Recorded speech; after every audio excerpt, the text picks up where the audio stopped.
Olá, tudo bem com vocês? Estamos aqui mais uma vez para a continuidade do nosso desenho técnico passo a passo. Hoje nós apresentaremos para vocês a sexta etapa, ou seja, a parte 6 do nosso desenho passo a passo.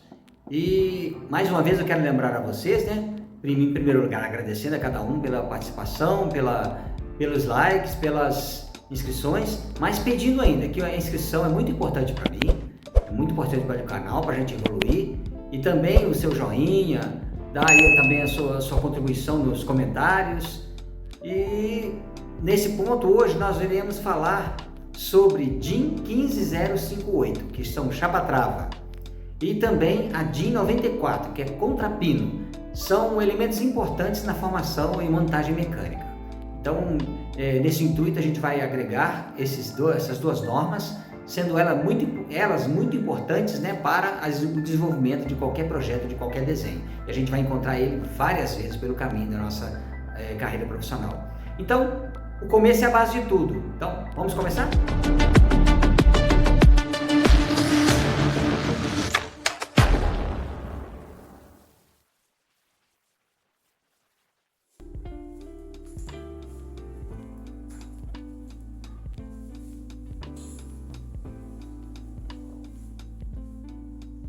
Bom, agora nós vamos falar sobre chapa-trava, que seria da norma DIN 15058. A chapa-trava é um elemento utilizado para impedir o deslocamento axial dos eixos, para fazer o travamento. Então nós vamos mostrar aqui, através de uma tabela, que também temos uma tabela, vou considerar aqui mais ou menos o diâmetro que eu peguei de referência. Isso aqui está simulando o eixo, é feito em madeira, mas está simulando o eixo. Então eu vou pegar aqui mais ou menos nessa faixa da tabela. Vamos pegar aqui um diâmetro entre 32 e 35. Nós vamos pegar as medidas que correspondem a essa peça. Então aqui nós temos todo o referencial dela. Então vamos ver aqui. Vamos pegar todo o referencial. Pegando a tabela, nós temos uma tabela para identificar essas medidas, dimensões dessa chapa, e conforme ela for colocada no eixo, conforme cada eixo. Então vamos pegar aqui o eixo. O eixo, conforme a gente vê aqui, nós temos a chapa sendo representada aqui na tabela. Olhando mais de perto, vamos entender aqui, olhando a tabela mais de perto, vocês podem perceber essa chapinha aqui, tá vendo? Você vê essa chapa sendo colocada na ponta do eixo. Então nós temos aqui o entalhe para fazer a fixação dessa chapa. Normalmente essa chapa é colocada aqui, nesse entalhe. Então a gente pode perceber, nós temos essa chapinha padrão, essa aqui que seria a chapinha com dimensional da DIN 15058, ok? Então nós podemos tirar o parafuso para a gente entender melhor. Tirando o parafuso com a arruela, sempre tem que pôr a arruela, E essa fixação aqui, ela não precisa da porca, porque a rosca vai direto na peça onde vai ser montada. Então nós temos aqui a chapa. Vamos entender então como que essa chapa é fixada. Vamos colocar aqui para a gente entender. Aqui nós vamos desenhar um eixo passante aqui. Vamos colocar aqui aquele eixo ali que nós estamos mostrando. Então nós vamos ver aqui a ponta do eixo, Só vou mostrar a pontinha dele aqui, mostrar o chanfro. Aí eu vou mostrar aqui uma parte sem a chapa, o entalhe, e vou mostrar aqui o resto do eixo. Vou considerar que ele está aqui. E nesse ponto aqui, o que acontece? Nós temos aqui, vou colocar o eixo. Nesse ponto tem a chapa.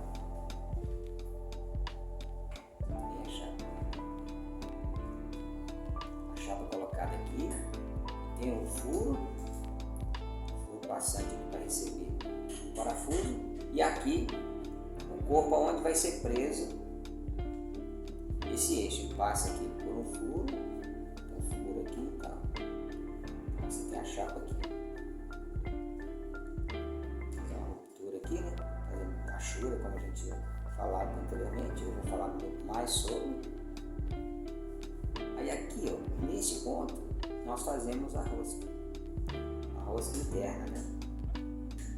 De acordo com o parafuso que nós vamos fazer. Aqui nós vamos colocar a arruela e aqui o parafuso. O parafuso estará aqui. Então nós pegamos esse parafuso, né? Conforme eu tirei da peça, nós temos esse parafuso aqui com uma arruela. Nós vamos encaixar a chapa e travar ela na peça que a gente vai fixar, correto? Então vamos mostrar aqui o parafuso de novo. Nós temos o parafuso, encaixamos assim.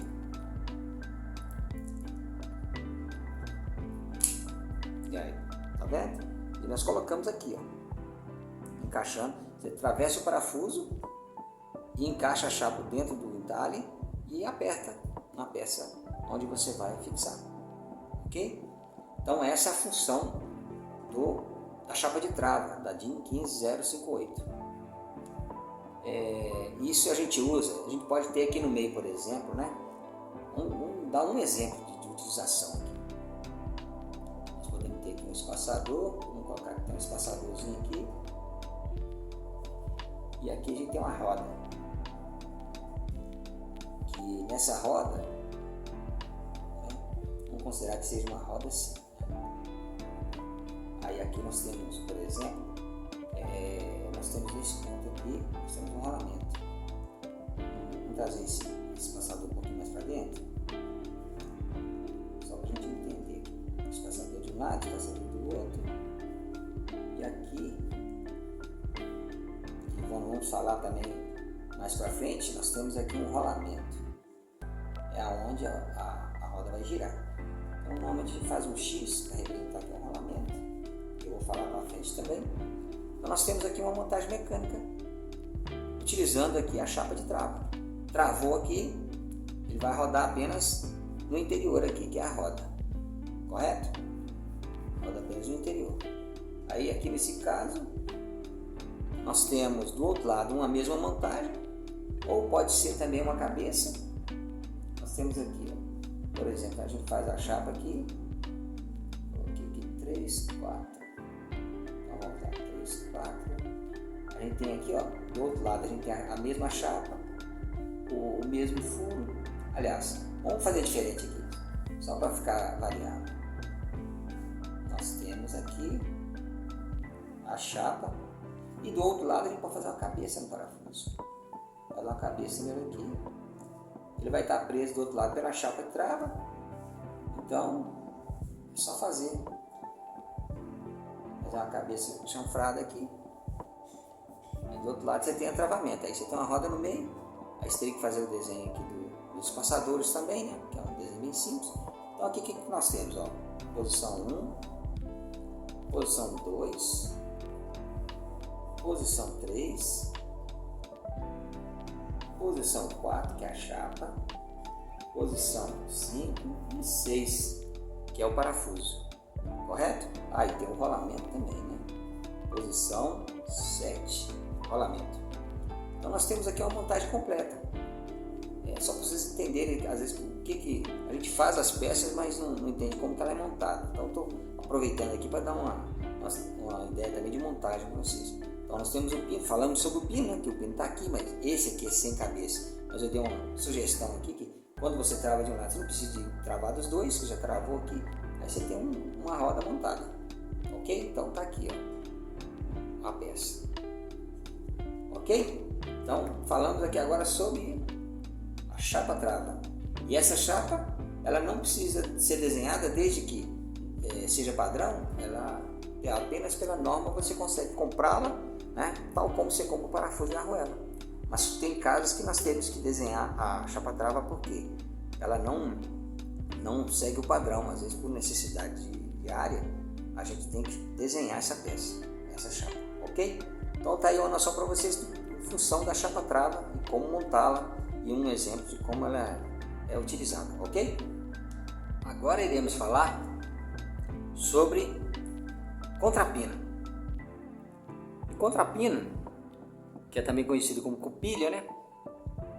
É um elemento de fixação utilizado na engenharia mecânica e automotiva, né? Em vários locais, não só nessas áreas. E é projetado para prender porcas, ranhuras e garantir o travamento seguro de pinos e porcas em montagens sujeitas à vibração ou algum outro movimento. É fabricado em aço, né? E pode ser encurtado também, dependendo da utilização que vai fazer, oferecendo uma durabilidade, confiabilidade e em vários equipamentos e peças na indústria mecânica e outras, né? Até alimentícia, transporte e tudo mais. Então vamos lá. Como que é montado o pino?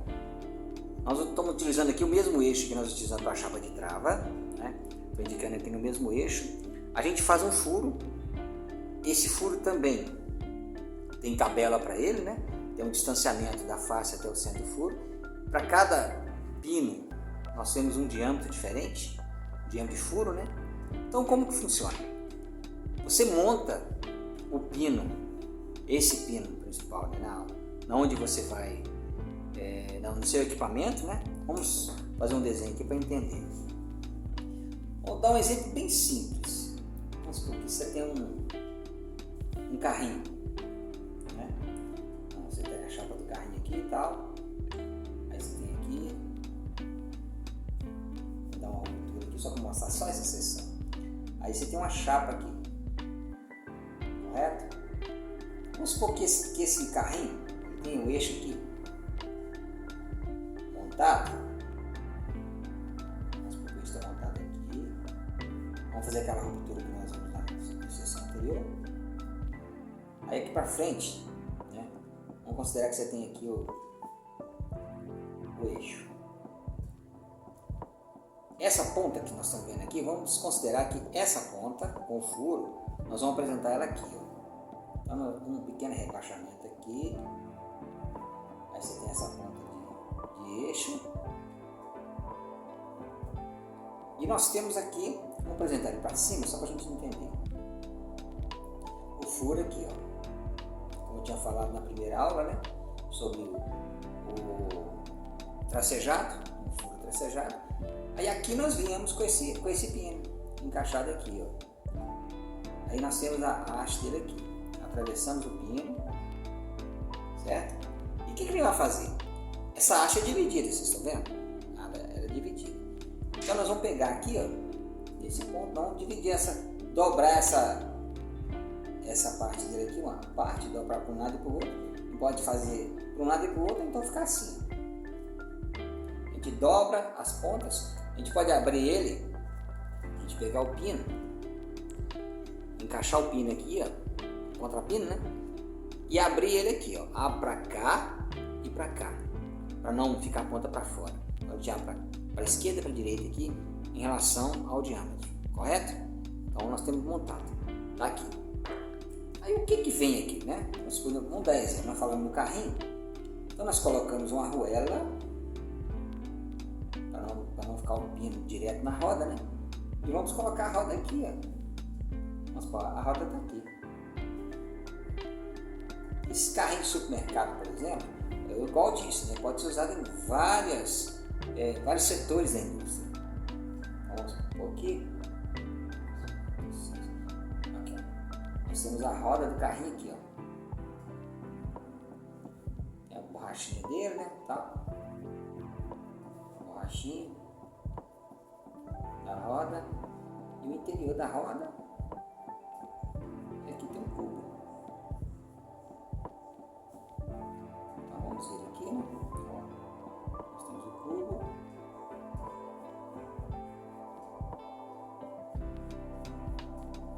Normalmente tem um furinho aqui, tá? Um furo aqui também, né? Que é um furo de alívio.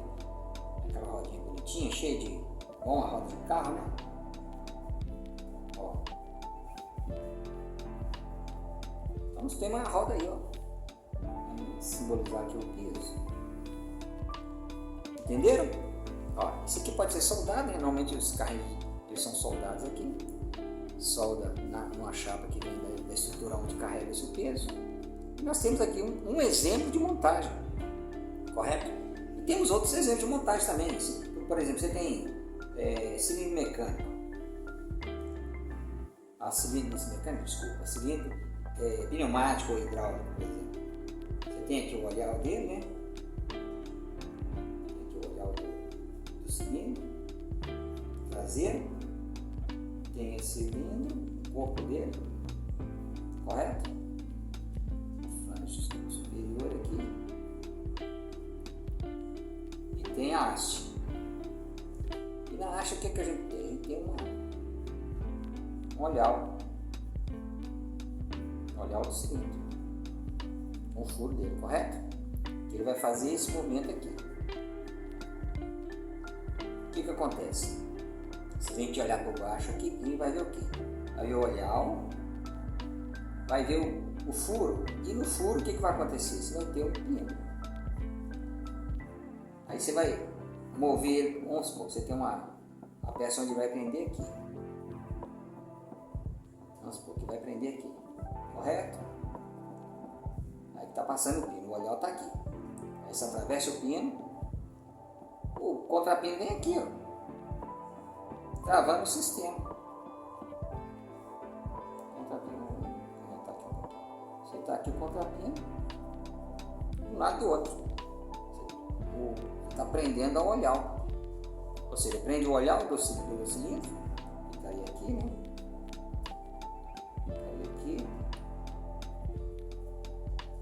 O olhar está aqui, você atravessa o pino nesse ponto, e aonde ele está pegando, ele atravessa a chapa, né? A chapa onde vai ser fixada, ou então o suporte, né? Ele atravessou aqui e você coloca os dois contrapinos. A outra observação aqui de utilização. Então, para entender, né? Nós falamos aqui do pino, que pode ser um furo de um lado ou do outro, conforme esse aqui demonstrado aqui no cilindro. Ou então pode ser um eixo diferenciado, esse seria uma pontinha dele, e o restante do eixo que estaria soldado a um carrinho. E na ponta aqui do eixo, esse pino é colocado, e como falei, vira para um lado, vira para o outro, para não deixar a roda sair. E uma arruela aqui, né, para esse pino não ficar roçando na arruela.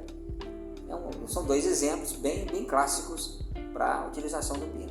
Ok? Beleza? Bem, chegamos ao final de mais uma etapa e espero que vocês tenham absorvido bastante as informações passadas, né? E lembrando mais uma vez sobre dar o seu like, se inscrever no canal, que é muito importante para a gente, né? Para a gente evoluir e dar continuidade a esse trabalho tão bacana. Então, um agradecimento no coração de cada um aí, muito obrigado pela participação de vocês e que a gente vai aprender muitos ainda, tá vendo? Até o próximo.